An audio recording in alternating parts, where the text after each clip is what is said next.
the guy who works the hardest doesn't always win. You know what I mean? Like, because I definitely was, at that time, I was the hardest working motherfucker in there. And I could never, I was probably left 300, 400 pounds on the platform. I didn't, you know, because I think I was so driven to murder people that I was spent by the time meets come. You know, my CNS was all fucked up, you know. And why do you think that was? I mean, why do you think that your mindset was that much higher than other people that were in there? I think it's just your heart, your will, what you're born with, you know, just something in you. And maybe, you know, it has something to do with your childhood, you know, being bullied or something. And you know, that's not going to happen when you get older, you know? So it's kind of like a reverse role. Like, ain't no motherfucker gonna bully me. If anybody's gonna bully, I'm going to do it. You know what I mean? Were you though? Yeah. Okay. Yeah. I was, you know, in my 20s, I was 300 some pounds, you know, I was a big and I was mean, you know, like I was pissed off because of my childhood and you know, I didn't know that then, but that's what it was, you know, and yeah, so I lifted weights and I bounced and I like to beat people up. So do you think the lifting weights helped you to cope with, I guess it's for lack of a better word, you know, that bullying, it evens the field. It keeps you like out of prison, you know, because you have some outlet, and I could gravitate toward, you know, because I couldn't like physically like out on the street just beat somebody's ass, you know, like so it was like you could take that out in weights, you know, like it ain't like football where you can hit somebody, you know what I mean, because that's gone, you can't do that anymore. So it's lifting weights because you could get all your piss and vinegar out right there. And it's almost like an emotional process, you know. You're fucking angry in the beginning, and then by the end, you're the happiest person because you know, weight's lifted off your shoulders. You know.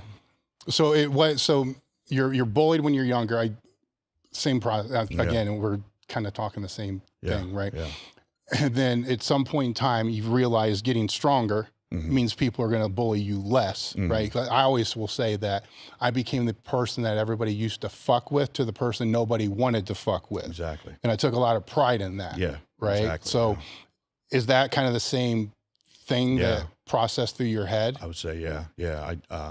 I grew up, and we'll get personal here, and I had sex abuse issues, physical and emotional, or verbal, you know, abuse issues. And I think all that was one big, you know, tornado. Like, I seen my dad, I was 2 years old. I seen my dad beat my mom, you know, and I always thought I was dreaming it, cause I dream it all the time, but you know, kid dreams that's not normal. That was a memory, you know, and until later on in life, I figured that's what it was. And so like violence is in my life, you know, and you can't just be violent all the time. So you have to be violent. You know, they have to do it in a way that's not going to put you in prison, you know? And the weights were the only way that I could be as violent as possible, kick the living shit out of myself because, you know, somewhat, you know, you enjoy pain somehow, you know, and be calm afterwards, calm as I'm going to be, you know, I'm still a little hyperactive, but, you know, as calm as, you know, like I can control myself. You know? So let's keep that in your head, right? So you're in your prime, right? And then the dialysis starts to come and you have to have the transplant. How do you process that? I mean, if this is your way to be able to cope, right? And to be able to deal with, because what else are you going to do? Right? So what was what was processing in your mind at that time? Like you may never be able to do. So the doctor's telling you, you're not going to be able to do this again. Okay. So after my first transplant, I remember, it was before my first transplant, I remember sitting in the transplant office and this guy, he was 6 months post-op and he couldn't even lift up like a 15-pound box. He was talking about it. And I'm thinking, fuck, man, am I ever going to be able to do anything? So 6 months for me post-transplant, I did a meet and I pulled 700. And that was like a big fuck you to everybody, you know, that all the nurses that told me I wouldn't, and the people who believe that they can't do that. And I wanted to show that you can do this. You can do this if you put your heart to it. You know what I mean? Deadlift was the hardest for me, which really sucked because that was my favorite lift because they opened me up in your stomach, you know, and you know how you bend over. My conventional deadlift's been gone since then, since the first transplant, but I could still pull a little bit of sumo. And that was very rewarding.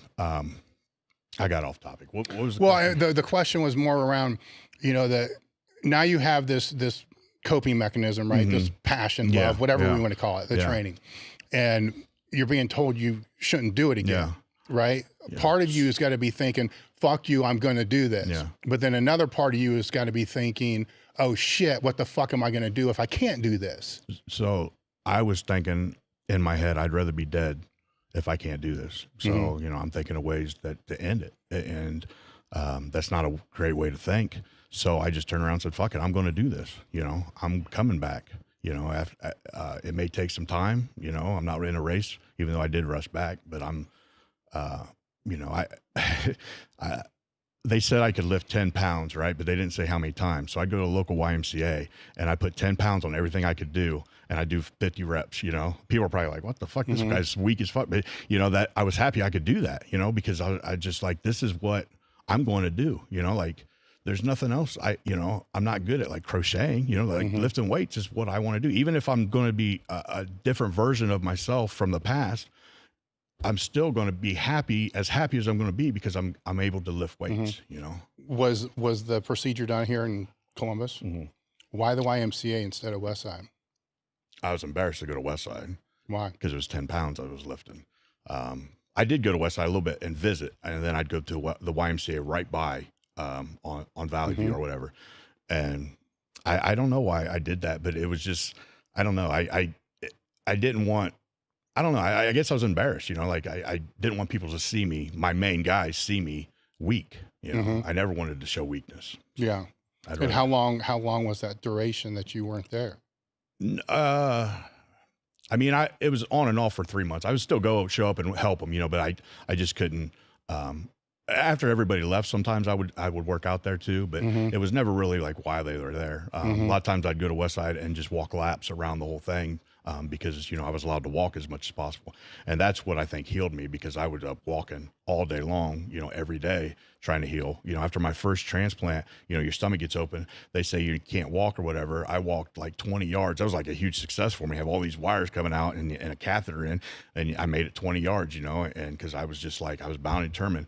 Sakari, who trained Bull Farm, he told me, the stronger you go in, the stronger you'll come out. And that stuck with me. And I'm like, you know, I'm getting as strong as possible. I competed like a week before for the transplant. surgery. Yeah. And so I built myself up as strong as I was going to be. I probably would have pulled close to 800, you know, because I was building it up, you know. And anyways, I bombed out in the meet, but I had my transplant the week after. And I remember, you know, that stuck with me because it worked, you know. I was stronger than the 4 people who were transplanted that day. You know, I was the only one that got up and walked. I was the only one that was walking every day, you know, from then on. You know? I believe there's a lot of truth to that. You know, I approached both of my hip replacements, every surgery I've ever had.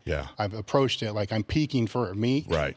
You know, so that way, because you're gonna get knocked down. Right. Right. I mean, the dialysis is gonna knock you down big time. How long was it until you felt like you could train with some semblance of